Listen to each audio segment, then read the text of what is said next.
अस्सलाम वालेकुम स्टूडेंट्स। आज हम पढ़ेंगे ग्रेड 9 का चैप्टर नंबर 8 न्यूट्रिशन। सबसे पहले बेटा हम न्यूट्रिशन की डेफिनेशन, न्यूट्रिशन क्या होता है। Nutrition is a process by which organism obtain और प्रिपेयर फूड। न्यूट्रिशन एक ऐसा प्रोसेस है जिस प्रोसेस के जरिए लिविंग ऑर्गेनिजम्स अपनी फूड ऑब्टेन करते हैं या फिर अपनी फूड को प्रिपेयर करते हैं एंड डाइजेस्ट इट, और फिर उसे क्या कर देते हैं, डाइजेस्ट कर देते हैं।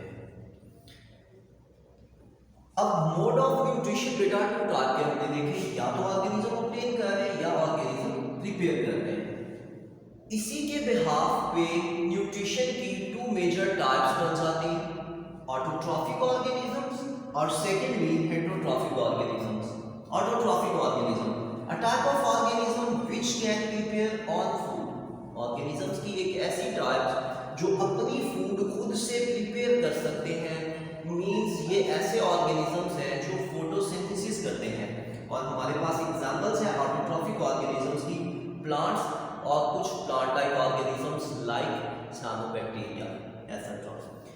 सेकंड कैटेगरी न्यूट्रिशन की आ जाती है बेटा heterotrophic organisms. Heterotrophic organisms a type of organisms which cannot prepare on foods।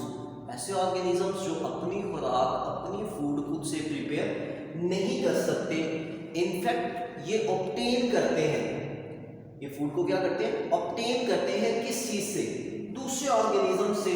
Like वो ऑटोट्रॉफिक ऑर्गेनिज्म से फूड को ऑब्टेन कर सकते हैं, या फिर वो दूसरे हेटेरोट्रॉफिक ऑर्गेनिज्म से अपनी फूड ऑब्टेन कर सकते हैं। और इसमें हमारे पास एग्जांपल आ जाती है एनिमल्स की। एनिमल्स में हम ह्यूमन को कंसीडर कर सकते हैं। ह्यूमन जो है ये एक हेटेरोट्रॉफिक ऑर्गेनिज्म है। अब हम सब लोग जानते हैं कि ह्यूमन अपनी फूड कहाँ से ऑब्टेन करते हैं। ह्यूमन जो है अपनी फूड सबसे पहले तो प्लांट से ऑब्टेन करते हैं या फिर दूसरे एनिमल से ऑब्टेन करते हैं। मीन्स ये फूड को ऑब्टेन करते हैं, और अगर हम प्लांट की बात करते हैं तो प्लांट अपनी फूड को प्रिपेयर करते हैं। आ जाते हैं जी components of human food. Human food के कंपोनेंट्स, ह्यूमंस जो है कुछ भी खा लें, लाइक मटन की एक बाइट ले लें, ब्रेड की एक बाइट ले लें, कुछ भी खा लें, और उस फूड में कंपोनेंट्स क्या क्या प्रेजेंट होते हैं। उसमें कुछ मेजर कंपोनेंट्स हैं जिनको हम आज डिस्कस करने वाले हैं। इसमें सबसे पहला कंपोनेंट है बेटा कार्बोहाइड्रेट्स। हम जो फूड इनटेक करते हैं उस फूड में कार्बोहाइड्रेट्स इनफ क्वांटिटी में प्रेजेंट होते हैं। तो आइए, कार्बोहाइड्रेट्स क्या होते हैं। Carbohydrates are the basic source of energy for all organism. Carbohydrates energy का एक बेस्ट सोर्स है हर किस्म की लाइफ के लिए। आइदर वो प्लांट लाइफ है, आइदर वो एनिमल लाइफ है, या फिर वो माइक्रोबियल लाइफ है। किसी भी लाइफ के लिए एनर्जी का बेहतरीन जो सोर्स है वो कार्बोहाइड्रेट्स है। कार्बोहाइड्रेट का फंक्शनल यूनिट है ग्लूकोज। कार्बोहाइड्रेट एक मैक्रो मॉलिक्यूल है जो कि कुछ स्मॉलर मॉलिक्यूल से मिलके बना होता है, और वो मॉलिक्यूल कहलाता है glucose. So glucose is the structural and functional unit of carbohydrate. There are some sources of carbohydrate. वो कौन से सोर्स है, वो कौन सी चीजें हैं जहां से हम कार्बोहाइड्रेट्स को ऑब्टेन कर सकते हैं।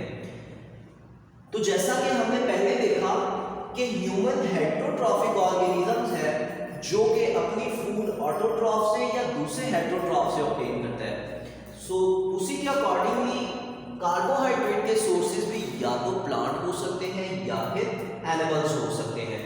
लाइक अगर हम प्लांट सोर्स की बात करें तो प्लांट जो है ये अपनी फूड ग्लूकोज प्रिपेयर करते हैं फोटोसिंथेसिस से, और फिर ह्यूमन क्या करते हैं, प्लांट से ब्रेड, बीन्स और पास्ता वगैरह ले लेते हैं। ऐसा ही है, लाइक ह्यूमन जो है वो एनिमल कैटेगरी से आता है जो अपनी फूड को ऑब्टेन करता है अपने एनवायरनमेंट से। तो उसके एनवायरनमेंट में प्रायोरिटी पे प्लांट ही प्रेजेंट थे जो अपनी फूड खुद से प्रिपेयर कर रहे थे। तो मेजरली हम किससे ऑब्टेन कर लेते हैं, प्लांट से ऑब्टेन कर लेते हैं। Energy value of carbohydrates. Carbohydrate हमने कहा कि हमारे लिए एनर्जी का एक बेस्ट सोर्स है जहां से हम एनर्जी लेते हैं। तो ये कितनी एनर्जी हमें प्रोवाइड करते हैं, 4 किलो कैलोरीज पर ग्राम। अगर हम 1 ग्राम कार्बोहाइड्रेट इनटेक करते हैं तो ये हमें 4 किलो कैलोरीज एनर्जी प्रोवाइड करते हैं। उसके बाद अदर कुछ कार्बोहाइड्रेट्स हैं अदर देन ग्लूकोज। वो कौन से कार्बोहाइड्रेट्स हैं जो यूजफुल हैं, जिनको हम अपनी रूटीन लाइफ में यूटिलाइज करते हैं? उनमें हमारे पास कुछ एग्जांपल्स आ जाती हैं, माल्टोज, सुक्रोज, लैक्टोज और स्टार्च वगैरह। ठीक है, ये कुछ एग्जांपल्स हैं जो ग्लूकोज के अलावा हम कार्बोहाइड्रेट्स अपनी रूटीन लाइफ में यूज करते हैं। Second major component human food का आ जाता है बेटे protein. Protein is made up of amino acids.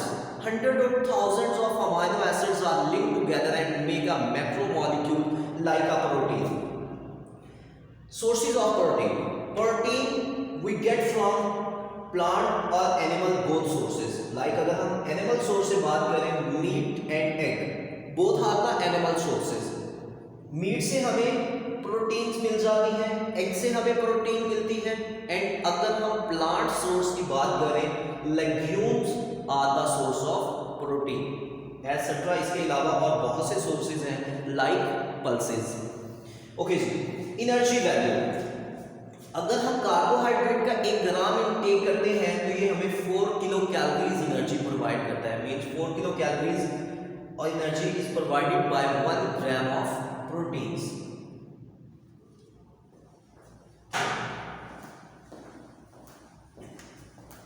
इसके बाद हम बात कर लेते हैं functions of protein. Okay, functions of protein. Protein give energy. Protein हमें एनर्जी देती है, ये हमारे लिए एनर्जी का एक सोर्स है, ये एनर्जी प्रोवाइड करती है। Build body parts.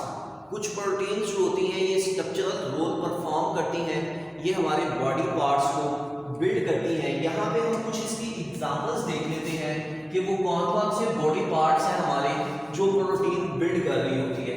लाइक इसमें सबसे पहले हम बात कर लेते हैं हमारे मसल्स की। तो जो मसल्स हैं वो प्रोटीन से बने होते हैं, तो ये हमारे मसल्स को बिल्ड करती है। इसी तरह और बहुत से हमारे बॉडी पार्ट्स हैं, लाइक सेल ऑर्गेनेल्स की अगर हम बात करते हैं तो सेल ऑर्गेनेल्स को भी बिल्ड करती है। Thirdly, it act as an enzyme. Protein structural role भी परफॉर्म करती है और फंक्शनल रोल भी परफॉर्म करती है। अगर हम स्ट्रक्चरल रोल की बात करते हैं तो बॉडी पार्ट्स को बिल्ड कर रही है, अगर हम फंक्शनल रोल की बात करते हैं तो प्रोटीन एज अ एंजाइम भी एक्ट करती है। थर्ड कंपोनेंट ह्यूमन फूड का आ जाता है जी lipids. Lipids are made up of fatty acid and glycerol. So fatty acid and glycerol are the structural and functional unit of lipids. Fatty acids are of two types, may be saturated fatty acid or may be unsaturated fatty acid. Saturated fatty acids are those fatty acids which have carbon bound by a single bond. इसमें एक carbon atom दूसरे तमाम elements के साथ like hydrogen के साथ क्या करता है, सिंगल बॉन्ड बना के जुड़ा हुआ होता है। ऐसे फैटी एसिड्स क्या कहलाते हैं, सैचुरेटेड फैटी एसिड्स कहलाते हैं। सेकंड कैटेगरी आ जाती है फैटी एसिड्स की, unsaturated fatty acid. Carbon bound by a double bond और ट्रिपल बॉन्ड। एक ऐसा फैटी एसिड जिसमें एक कार्बन एटम दूसरे कार्बन एटम के साथ डबल बॉन्ड से या फिर ट्रिपल बॉन्ड के साथ जुड़ा हुआ होता है। How can we identify either it's a saturated fatty acid और it's a unsaturated fatty acid. Saturated fatty acids are solid at room temperature. Saturated fatty acids जो हैं ये रूम टेम्परेचर पे सॉलिड होते हैं। हमारे पास इसकी कुछ एग्जांपल्स भी हैं सैचुरेटेड फैटी एसिड की। लाइक अगर हम बात करते हैं बटर की, तो बटर एक सैचुरेटेड फैटी एसिड है। आपने देखा होगा कि रूम टेम्परेचर पे बटर जो है या घी जो है ये सॉलिड होता है। इसी तरह unsaturated fatty acids liquid at room temperature पे लिक्विड होते हैं, और इसमें हमारे पास जो बेस्ट एग्जांपल आ जाती है अनसैचुरेटेड फैटी एसिड की वो है जी ऑयल। जितने भी ऑयल्स हैं ये रूम टेम्परेचर पे लिक्विड होते हैं। Is it clear? उसके बाद नेक्स्ट आ जाते हैं सोर्सेज। लिपिड्स को हम किन किन चीजों से ऑब्टेन कर सकते हैं, वो कौन सी हमारी डाइट कंपोनेंट्स हैं जिनसे हम मेजरली लिपिड्स को ऑब्टेन करते हैं, उसमें हमारे पास फर्स्ट सोर्स आ जाता है milk, secondly butter and thirdly seed. अगर हम बात करते हैं मिल्क और बटर की, तो मिल्क और बटर हमारे पास एनिमल सोर्स है, यानी कि वो फूड जो हम एनिमल से ऑब्टेन करते हैं। और अगर हम बात करते हैं सीड्स की, तो सीड जो है ये हमारे पास बेटे प्लांट सोर्स है, यानी कि सीड हमें प्लांट से मिलते हैं और सीड्स में ऑयल प्रेजेंट होता है। Like mustard seed is a source of oil. Energy value of lipids, lipids की एनर्जी वैल्यू क्या होती है? लिपिड हमें कितनी एनर्जी प्रोवाइड करते हैं? 9 किलो कैलोरीज पर ग्राम। अगर हम 1 ग्राम लिपिड्स को इनटेक करते हैं तो वो हमें 9 किलो कैलोरीज एनर्जी प्रोवाइड करते हैं।